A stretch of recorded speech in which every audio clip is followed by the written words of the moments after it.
So this is media goes after Captain Lobak again. US pilots react to new accusations by the mover and Gongki show. So recently, Donald Trump has already made up his mind that diversity, equity, and inclusion, or DEI policies, are to be blamed for the collision at Washington, D.C. airport.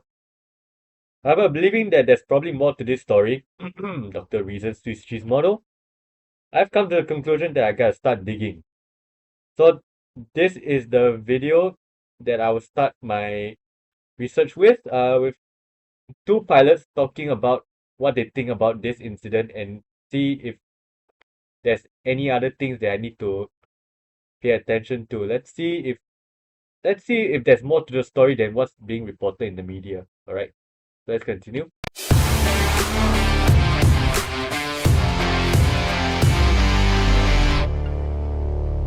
All right, on to serious things yet again. So, breaking news, because it's not breaking news, and this has been dumb. If you follow me on the Twitter, I'm pretty vocal about this because people are idiots. So, the New York Times investigated the collision that occurred on January 29th at DCA. Kate Kelly and Mark Walker, right here, did an in-depth investigation, and this is the summary of the. Yeah, props to them for doing more work than US President Donald Trump on this incident. At least they did the work to investigate the accident. Article. The other one's behind a paywall, and it's about 10,000 words. This is the highlights. And what the Twitter sphere has gotten glommed onto is that the Black Hawk pilot failed to heed a directive from her co-pilot to change course. The Army's crew mission was to conduct an annual evaluation of Captain Lobach to ensure that her helicopter piloting skills were up to par. That night, her assignment was to navigate the conditions of a scenario in which members of Congress or other senior government officials might need to be carried out of the nation's capital. The event of attack, Chief Warrant Officer 2, Andrew Lloyd Eves, was her instructor. In the final seconds before impact, Warrant Officer Eves told Lobach that the air traffic controller wanted her to turn left. Turning left would have opened up more space, but there's no indication that she ever turned left. Instead, the helicopter flew directly into the jet. Kate Kelly, obviously. And this is one of the most popular narratives on Twitter, or on formerly Twitter, now X, is that this female pilot didn't want to listen to the male flight instructor and therefore causing the collision. And let's just say that they are about to debunk it, and let's see what evidence they pulled up. An aviation expert, covers money, policy, and influence for the Times. And Mark is an investigative reporter focused on transportation. He's based in Washington. Interesting, right? Because, well, that seems very declarative. They're very sure of this. Well, I gotta pull up this report later, so remind me to look for this report later. So I wondered, has there been any updates from the actual source, the NTSB, since this update? And no, and we've already covered it. So if you want to not be an idiot and actually go to the source data, it says in response. So we'll go through the whole thing. At 2047, 17 seconds before impact, a radio transmission from tower was audible on both CVRs, indicating or directing Pat 25 to pass behind the CRJ. CVR data from the helicopter indicated that the portion of the transmission that stated pass behind the may not have been received, as the transmission was stepped on by a 0.8 second mic key from Pat 25. So they may not have heard the phrase pass behind the CRJ, which means that they were expecting some other plane to, like, they thought that the plane, even if they saw it, they probably thought it was departing because, I don't know, it's probably like flying to another airport in the area or something like that. But because they didn't say pass behind the CRJ, they thought that the CRJ is no factor to their flight plan, which might contribute to the collision. As to what we see. In response, at 2047, the crew of Pat 25 indicated the traffic was in sight, requested visual separation, which was approved by DCA Tower. CVR indicated, following this transmission, the IP, the warrant officer, told the pilot, Captain Lobach, they believed ATC was asking for the helicopter to move left toward the east bank of the Potomac. So Twitter sphere takes this and says she ignored the directive of her IP. That's false. Like, it's not even debatable. The CVR says, I believe that they are asking us to go left. That sounds like a question, not a directive. Right? I mean, that sounds like, hey, are we supposed to go to the left rather than go to the left right now? Right? So that's a question, right? I mean, wouldn't that question be better directed at the ATC instead? Like, wouldn't it be better to go DC Tower, uh, this whatever this tower is, that tower, this is Pet 25. Do we have to keep to the east side of the Potomac River for this part, or are we supposed to like head towards the east bank of the Potomac River as we can see here? Right? Wouldn't that question be better directed to the ATC instead of your co-pilot?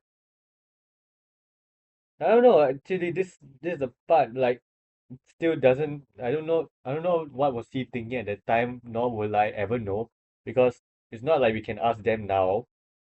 So yeah, I believe that question is better asked towards the ATC, or maybe visual flight rules kind of prohibited them from not. I mean the ATC probably wouldn't like prioritize them at all because they're under visual flight rules at that time, which means that you're supposed to use your eyes to scan the area, make sure that there's no planes in the area, whereas the aircraft is flying under instrument flight rules, which means that ATC would actually prioritize your separation with other aircraft, right? Because they assume that you're flying in the cloud and you can't see anything outside in a way.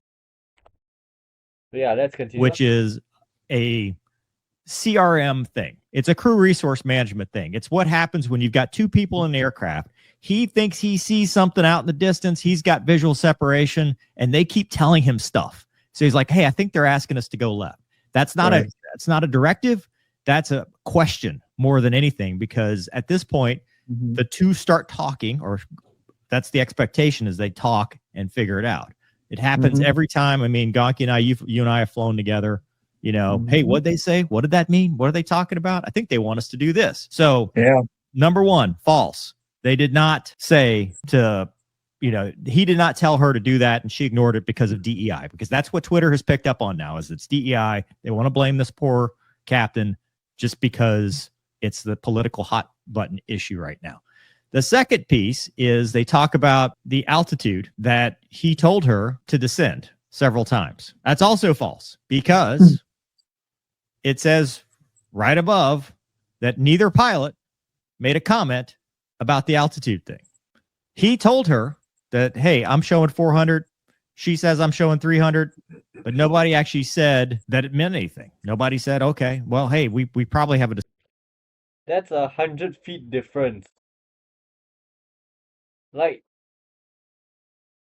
I don't know about you, but having an altimeter with 100 feet difference, you should be starting to ask questions about which altimeter is the more accurate one, and therefore, or maybe ask the ATC for the local altimeter setting, so that you guys can at least, adjust the altimeter setting so that both can be accurate. But, pointing out that the two altimeters are off is like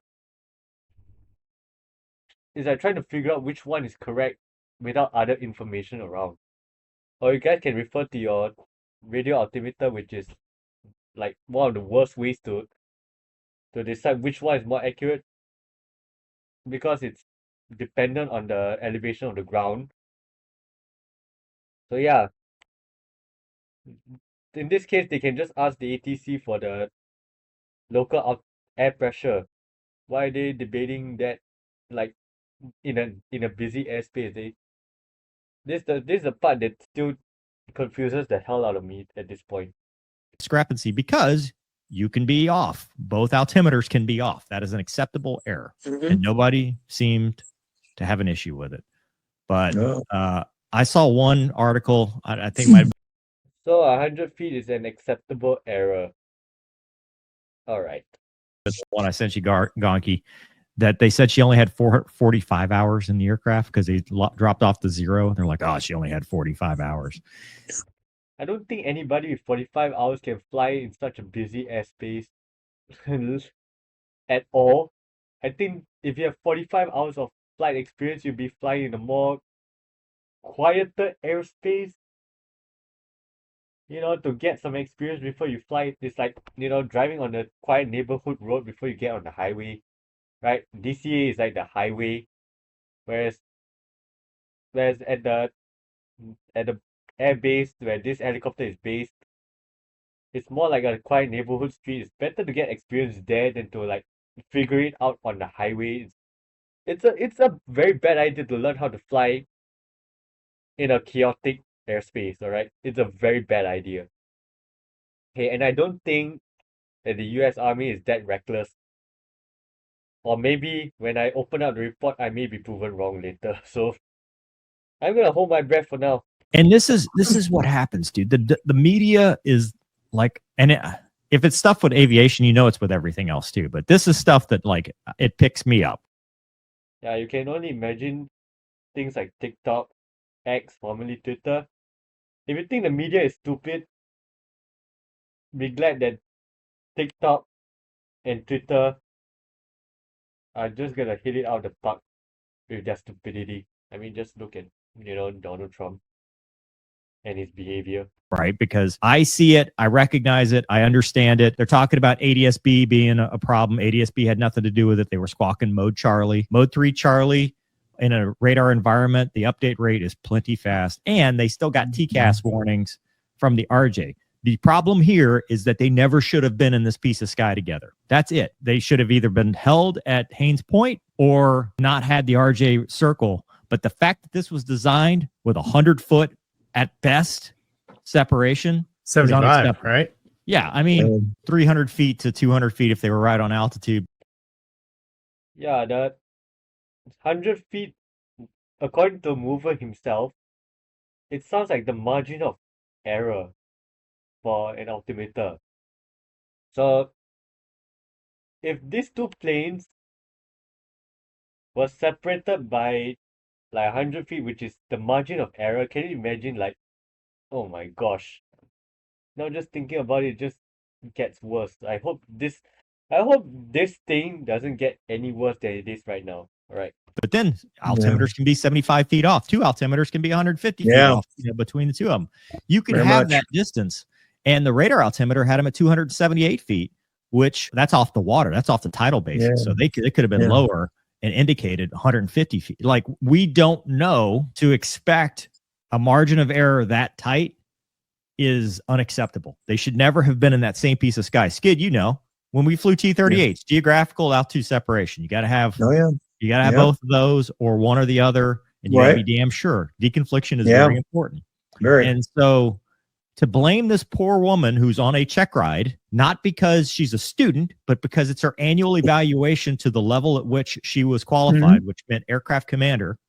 Yep. It's just like you're just dragging this poor person through the mud. Now, I'm not saying they didn't make mistakes. They could have. I mean, absolutely. A pilot error is always a factor, but aviation safety is nuanced. Aviation safety has Swiss cheese. I think there's way more to the airport environment. To this, there's way more things going on in the airport environment than those two pilots.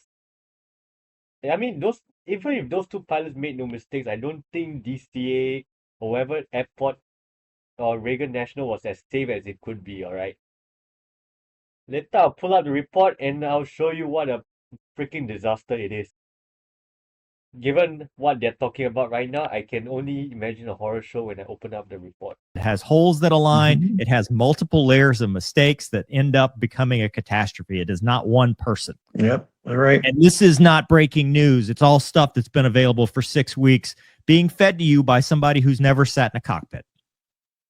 Anyway, soapbox off. Gonky, what you got? I've said all along, if we're gonna play the blame game as it is the helicopter's fault. The guy in command was the instructor, right? So if you're gonna point fingers at anybody, I mean, dude, he flew called right. visual. He said, "I have That's what the I'm saying. traffic effect." He's That's the what I'm one saying. that said it. That's what I'm saying, dude. Like, okay, you've got Captain Lowbach, and she might have been the world's worst pilot. Irrelevant, dude. You are the IP and you're the evaluator.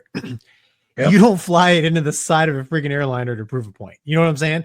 So if you're gonna point fingers at subpar performance with helicopter pilots and piloting and whatnot, I don't see why they keep.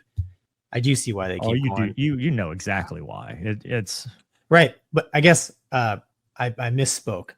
I don't understand why people can't see that. You know what I'm saying? Rage bait, dude. Look.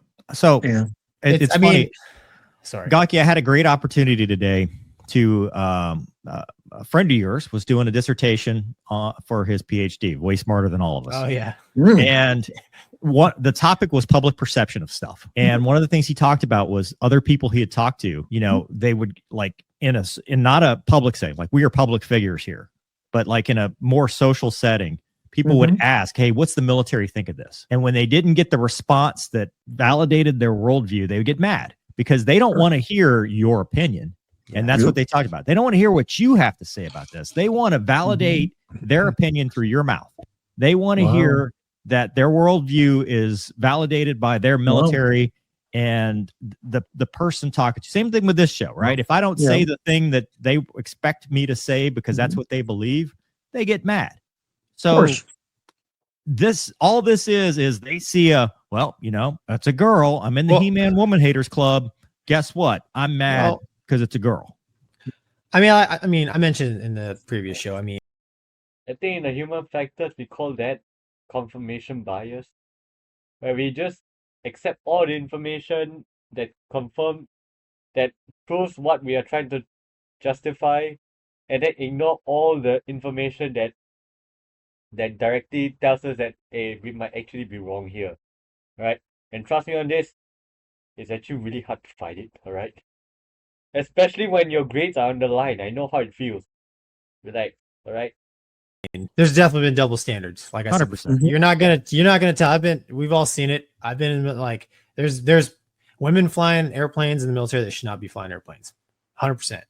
I can say that about men too for various reasons. But if you're gonna be a professional and you're truly concerned about never allowing 67 people to die for no reason, dude, you better strip away your biases. You better look at the facts, right? And the facts are pretty apparent to me that both pilots in the helicopter didn't see until the last second until impact. You know what I'm saying? Like their essay or never. I mean, it's very possible they never saw him. Exactly. Yeah. That's what I'm saying. So their perception of reality wasn't reality, and that's just that's what happens in aviation sometimes. That's that's how you can and that's going back to that point.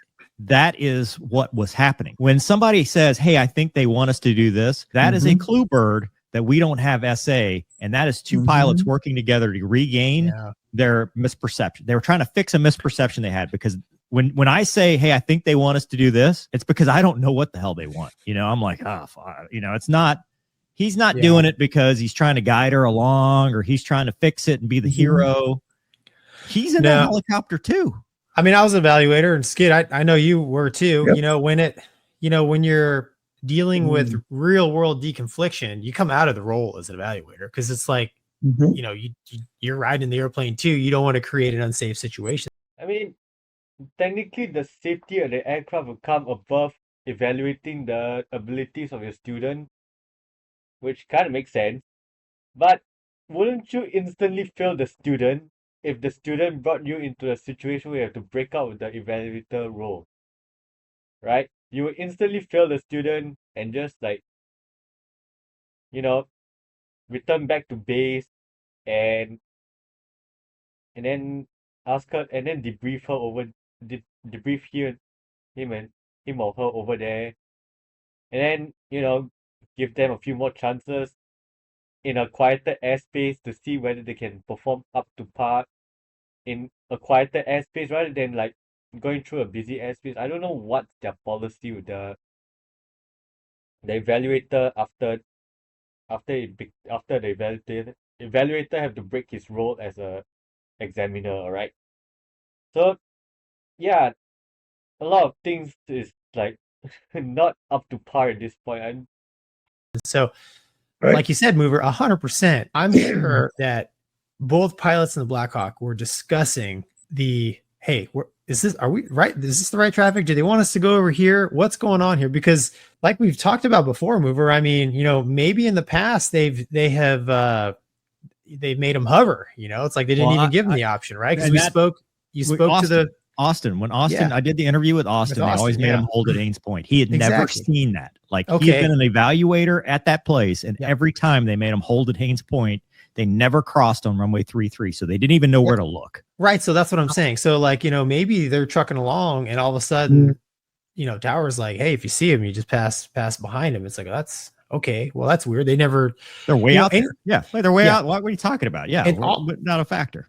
All it takes is one little thing to put the train off the tracks, and it actually takes quite a lift to get it back on, especially if you're wrong, right? So this is just how CRM works, right? It's you take in information, you digest it, and then you share your perception of the whole decision making and your essay with the other pilot, right? Because you don't want to be and there's a way to do it. Exactly, Skid. You don't want to be an essay suckhole, right? So like you could try to be helpful, right? But you can say the wrong things to the pilot that's flying. It's like, wait a minute, what did you just say?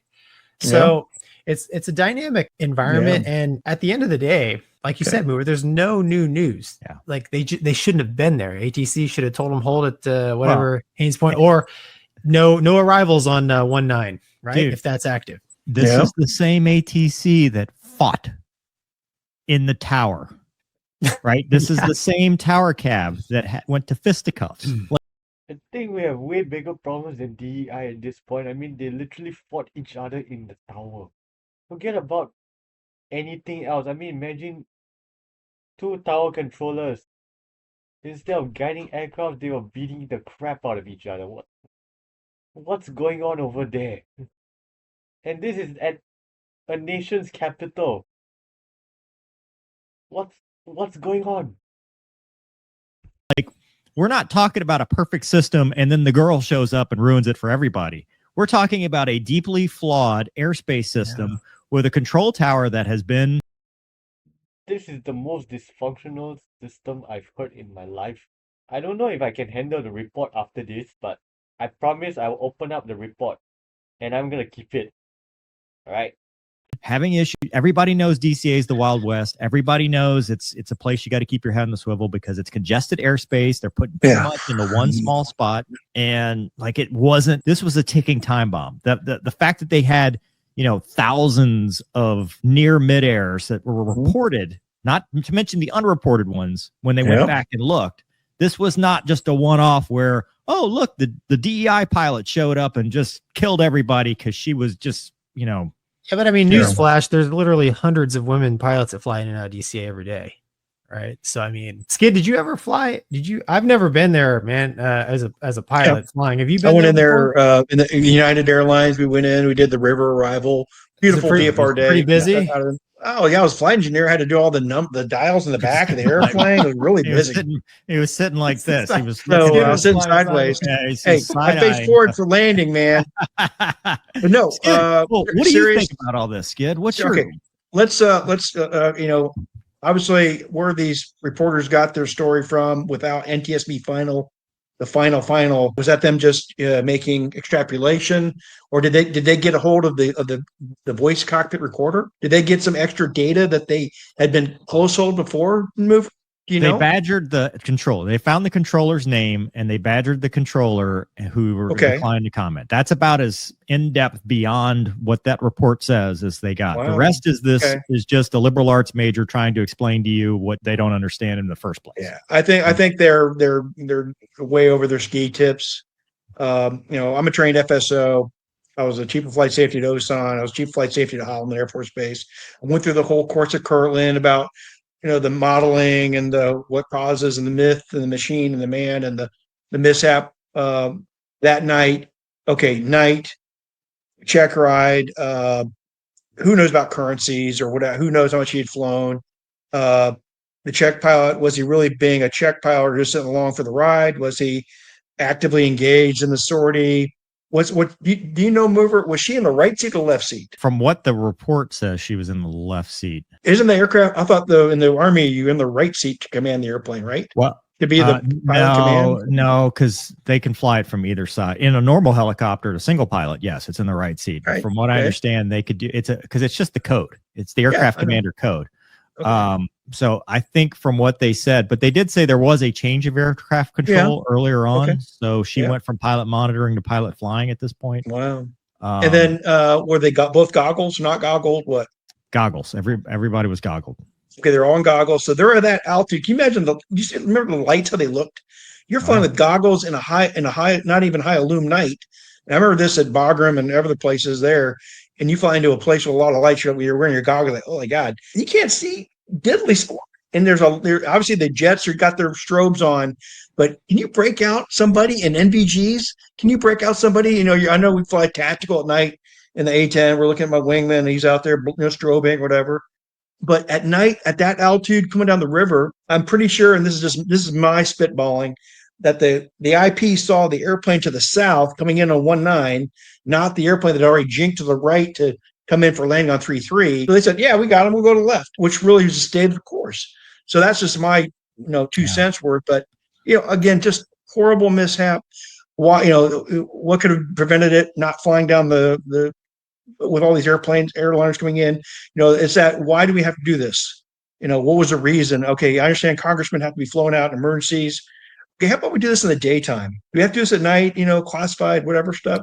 I don't know. So the reason for the night was, it's the standard thing, do more with less, right? Yeah. Like you could, they needed the highest level of qual for their check ride. So the NVG was the highest level. So if they did all the stuff, it counted for 2 check rides instead of 1.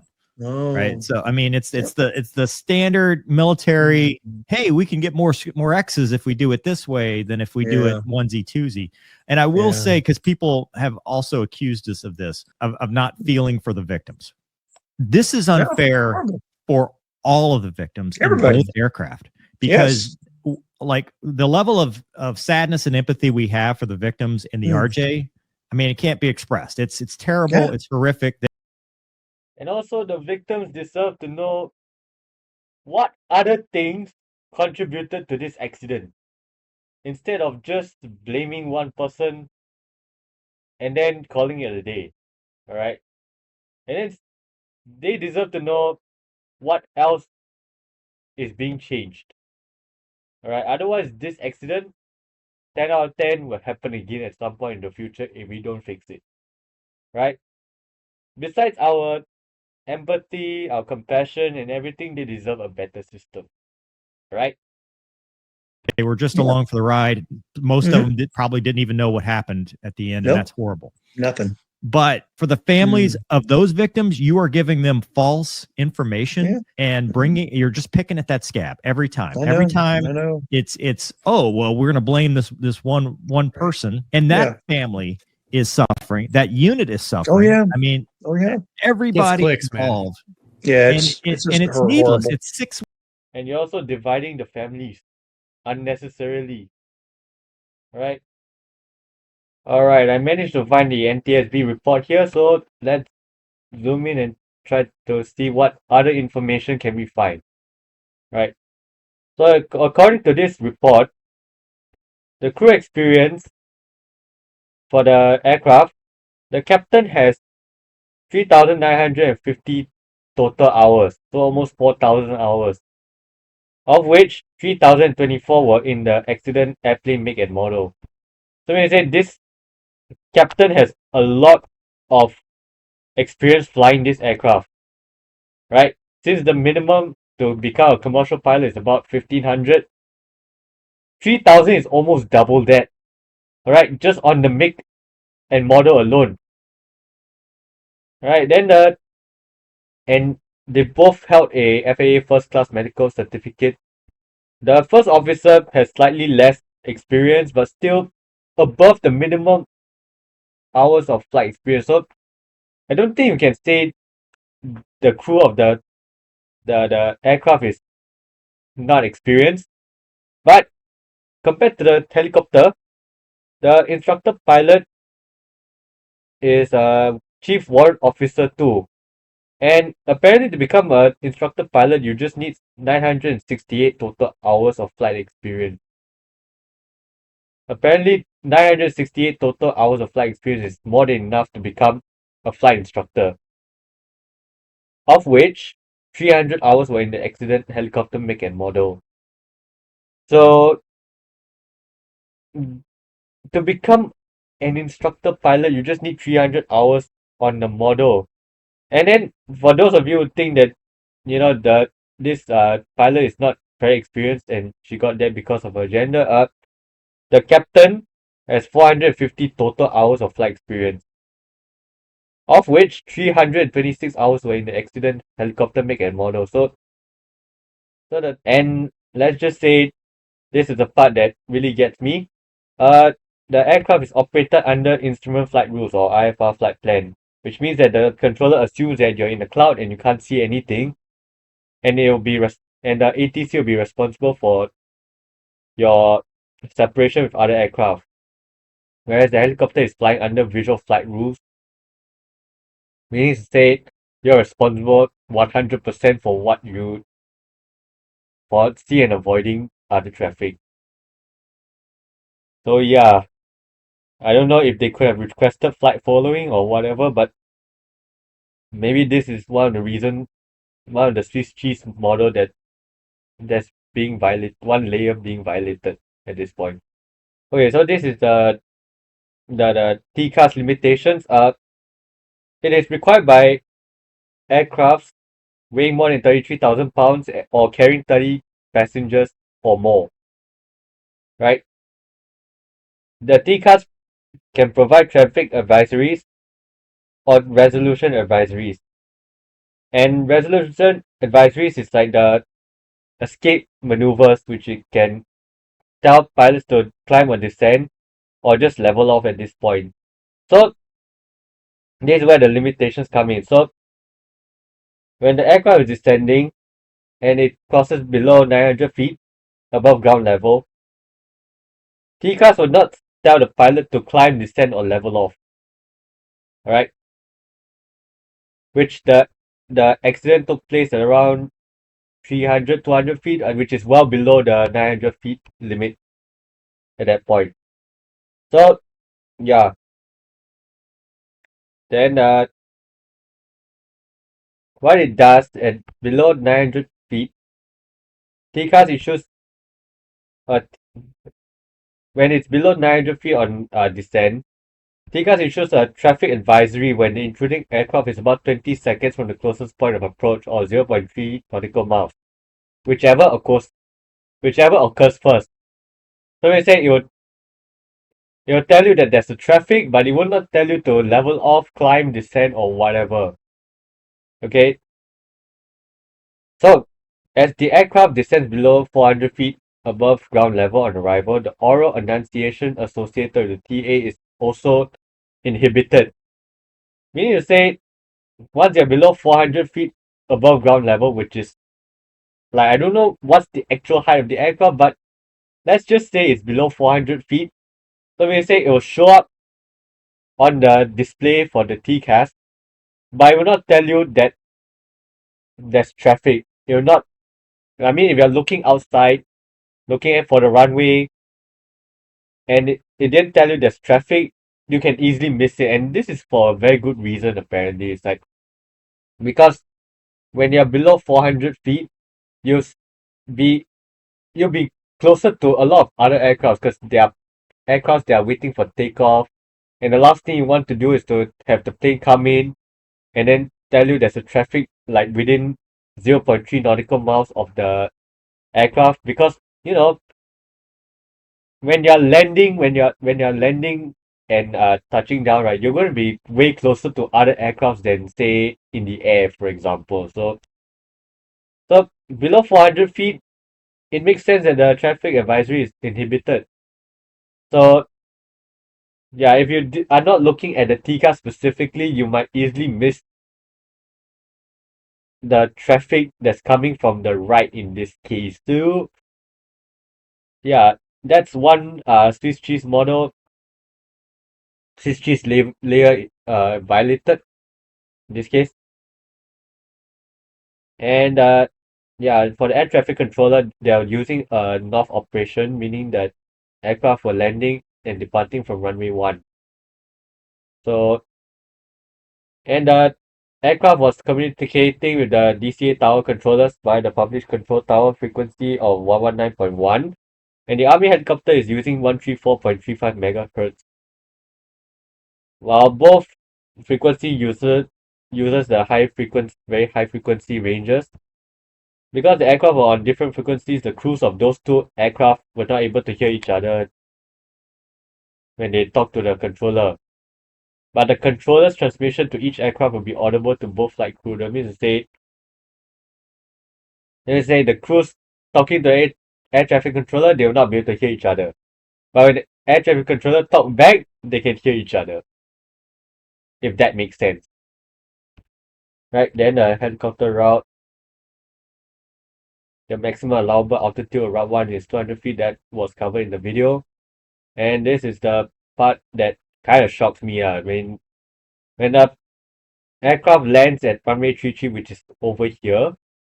I don't know if you guys can see my cursor or what, but I don't know if you guys can see my cursor or not. But right, so when you're going on runway 33, you're descending, right? So correct me if I'm wrong, but the blind spot on a CRJ or on any aircraft for that matter, because of the big instrument panel in front of the pilots, right? They generally can't see what's below them. So having a helicopter fly below them doesn't sound like a very good idea, especially like the margin of error is like 100 feet, which is way too close for comfort if I'm gonna be honest with you. So I don't know whether did the blind spot play a role, or did the blind spot like how to say make them pay more attention to what's in front of them and try to see if there was any helicopter beneath them rather than looking to the left or to the right, whether it distracted them or not. Okay, that's my question. Because if it did distract them, if it made them focus on looking what's in front of them and forget to look to their sides, that might be a contributing factor to the crash. So let's continue on. And this is the search and rescue. And this is the damage. Oh my goodness. Look at that. Right. So this is the part that the altimeter. So according to the left barometric altimeter reads between 2988 and 2989 inches of mercury. The official altimeter is, one moment. The official altimeter is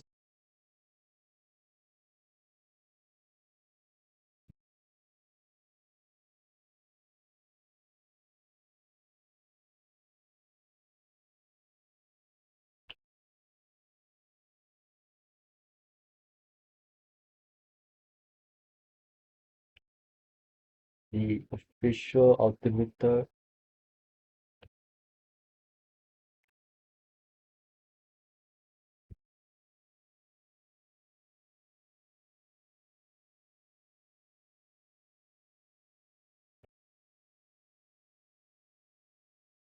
Wait,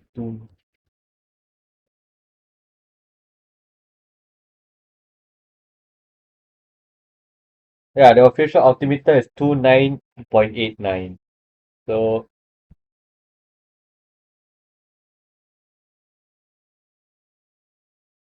I'm gonna do further research on yeah. So I'm gonna do further research if like the altimeter was set slightly differently, how much error do they have, or whether did it like make any significant difference or not. And then the right barometric altimeter, it was set to 2987 inches of mercury. Later, I would see a simulation, see whether did it make a massive difference or not. So that one, I'll probably overlay it somewhere, right? And this one is the damage and everything. Yeah, this one is the other near mid-air collisions at the Reagan National Airport. So, review of information gathered from voluntary safety reporting progress along with FAA data regarding encounters between helicopters and commercial aircraft near Reagan National from 2011 to 2024 indicated that a vast majority of the reported events occurred on approach to landing.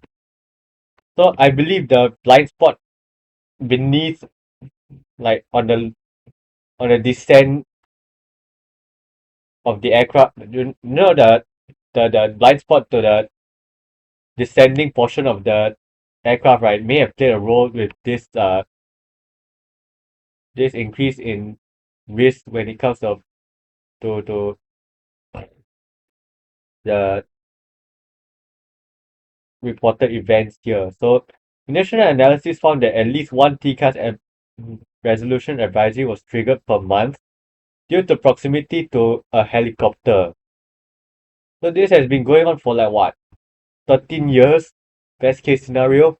In over half of these instances, the helicopter may have been above the route altitude restriction. So, means say they found evidence of of normalization of deviation at this point. So, two-thirds of the events occurred at night.